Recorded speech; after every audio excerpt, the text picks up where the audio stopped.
Welcome to this tutorial. Today, we'll guide you through how to turn off the Sync Across Clients feature on Discord step by step. If you find this guide helpful, consider subscribing for more tech tips and tutorials. To begin, open your Discord app and ensure you're logged into the correct account.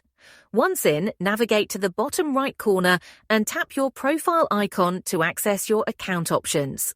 Within your profile menu, locate the Settings icon, typically found at the top right corner of the screen.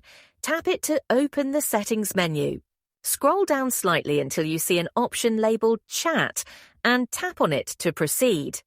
Inside the Chat menu, continue scrolling until you find the Sync Across Clients option. By default, you may notice it is enabled. To disable this feature, simply tap on the Sync Across Clients toggle. You have now successfully turned off the Syncing Across Devices feature in Discord.